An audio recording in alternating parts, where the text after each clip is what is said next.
Hello mga kabarangay, papakita ko lang sa inyo itong mga anak ng ating aso. Ayan po. Ayan po sila oh. Tatlo sila oh. Ang gaganda ng mga kulay mga kabarangay. Ayan.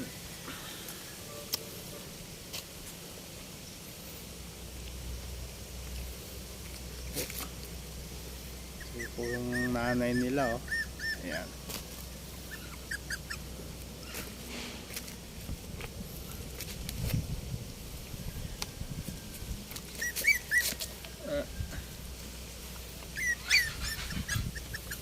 Makukulit na sila oh. Ayan.